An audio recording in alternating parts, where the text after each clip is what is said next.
Hello, welcome to today's video. I'm out in the greenhouse just checking on the plants, seeing how they did over the weekend. These strawberries were like strawberry roots and we planted them like last Thursday or something like that. They look like they're doing okay. A few of them could for sure use some more soil on top of them. But yeah, they look like they're doing okay. Oh, that one's almost got a flower.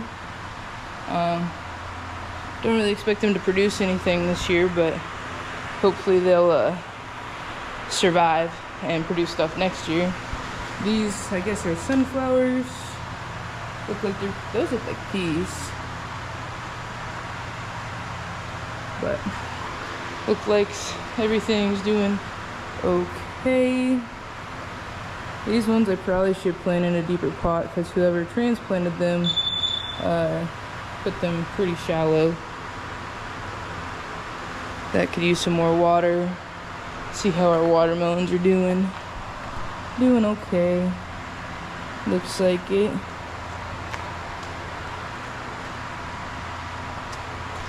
Looks like everything's doing alright. Also came out to turn on lights, so I think that one's done for. But everything else looks like it's doing fairly well. Ooh, some peppers sprouting out. I think those are sunflowers. They said that was a cucumber, but I'm pretty sure that's a tomato. I could be wrong though. Of the tomatoes, like that one looks like it's struggling and that one looks like it's struggling. But everything else looks like it's recovered quite nicely. Those are getting true leaves. Still no strawberry, that's alright.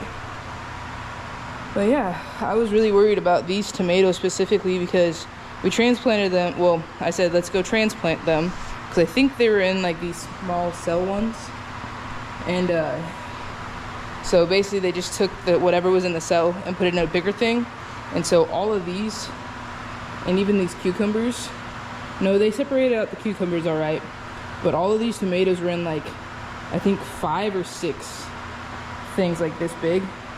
But you can see they had got some damage on their cotyledons, but most of these already had true leaves, so I think they're doing okay. Like those cotyledons are pretty toasted, and that one's damaged, but the plant seems to be doing okay. So that's hopeful. That one looks like it might be struggling, but it might also be, whoops, alright. And these things that we're trying to root, I don't know how that's gonna go. Probably should have cut off all the buds first, but it's also alright. Yeah.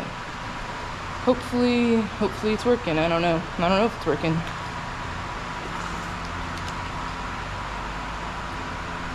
Some root hormone. I'll change the water out later. These are doing okay. I don't know what to do about these onions.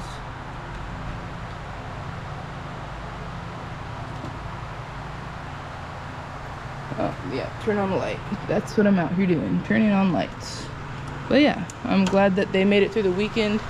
I live an hour away from here, so it doesn't make sense for me to come one day during the week to check all these. So we kind of just water them extra on Friday and basically just hope for the best. But yeah, I think they're doing okay.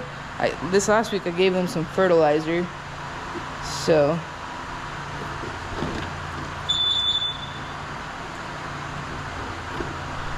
anyway, I got one more section I'd like to check and then I'll get out of here because I gotta go prep. I want to find something like a simulation or something for my students on like the bottleneck effect or founder's effect, but I'm not sure. I might not have time to do that because I'm gonna go use the restroom and yeah, see what we got. I don't know what all these are, but they look like they're doing okay. I do want to thin these out. Some of them are looking pretty rough, but some of them look like they might make it. And yeah, think they're doing all right. But yeah, anyway, I'm gonna go back to school. Gotta do some prepping. And then tonight we have conferences. Lights on, lights on, lights on. Yeah, we have conferences, so we'll be here late. But yes, we'll come back out here 7th period. So I want to take care of these. And yeah, should be a pretty sweet day. But we have conferences tonight, so we'll be here late. So this video might not be much more than this, and then me ending the video later. But we'll see. I'm gonna go get prepped for the day. So let's go do. Well, I'm in here trying to close up the greenhouse, and I got this guy that doesn't want to come out from under the table. Well, we finished conferences, they were okay. Cody's out there in the car, not being any help. So I'm just gonna wait until he's close enough for me to grab him. But he did great at conferences. He played with another teacher's kid. They had a great time, and now he's playing in the dirt. Are you having fun? Yeah. And you got a haircut last night? I'm not gonna lie, I might buzz it off because it looks pretty bad. But anyway, I don't know what else to say. Conferences went all right. Pretty simple, pretty basic. But yeah, so gonna try to get this guy in the car so we can go home. Go, go, go, go, go, go. Let's go home.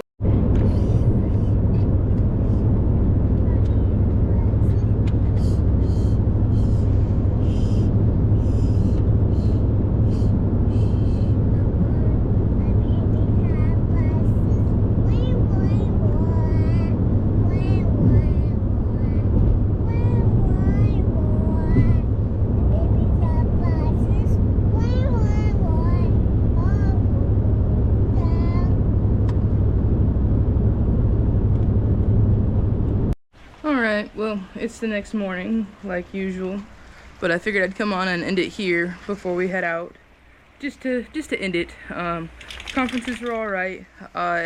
It's kind of frustrating when kids will show up every day, not do anything, try to sneak their phone, play games on their phone, and then their parents saying that, oh, they've had problems with focusing since elementary school, and the people he sits around just like makes it so he can't focus. I'm like, ma'am, I don't have assigned seats. He can choose to sit wherever he wants. So if he wanted to sit somewhere else, and if he truly cared, he could go sit somewhere else and do his work. And she's like, well, the people around him. And I was like, but his choices. He's choosing to sit there. He's choosing to be next to them. And he can choose to sit somewhere else. I'm like, if you want me to, I can force him to move somewhere else. But at the end of the day, he's got to learn that he's making a choice. And that choice is distracting him, and he has the free will to move, and he's choosing not to. And I understand 9 times out of 10, if you give a kid a choice, especially a teenager, I teach high school, and this is a 9th grader, if you give them free will, like, they're gonna make the wrong choice. However, this is a very low risk environment, so if he's making the wrong choice, he can make the choice to change and to do better.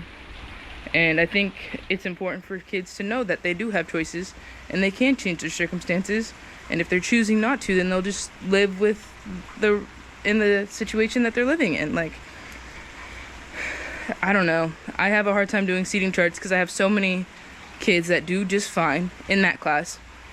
And I don't want to have to uproot them from where they're doing well to put another kid because he needs to sit and focus. There's about 8 other seats that are nobody sits next to that he could choose to move to. So I don't know, I might make a requirement where if you're failing the class you can't sit where you want, but I'm not going to make a whole seating chart just because 2 kids can't focus or 2 kids don't do anything. Now in my other 9th grade class, I probably do need to make a seating chart because the majority of that class is failing, and they're blaming the seating chart because they can't focus or whatever. And I'm like, well, why are you failing all your other classes that have seating charts then? They're like, well, that's not the point. I was like, but, like, you're failing all your classes, so why are you blaming me for not having a seating chart? It's just frustrating. And then another mom has 2 kids. I have 2 of her kids. She's like, why are they both failing? Because they're not turning anything in. She's like, oh. I was like, they can still turn it in, and their grade will be fixed. But, I mean, they just got to turn stuff in, and that's how you do it. Anyway, I don't grade super hard as long as it looks like they tried to answer the question correctly. Like, sometimes, I don't know, it's hit or miss if I actually grade it or if I grade it for participation. So, anyway, it's just frustrating, and I'm tired of being blamed for kids being lazy. But yeah, anyway, other than that, conferences were fine. It was very much just hand them their folder and they go do their thing. And then if parents wanted to talk to you, they could. And mostly the only parents that either talked to me were A, the kids that really love me and just wanted their parents to see who I was, or B, the kids that were failing and their parents were like, why are they failing? It's like, because they're not turning anything in. Like, all you have to do is turn it in. If you just turned everything in, you'd get at least a C.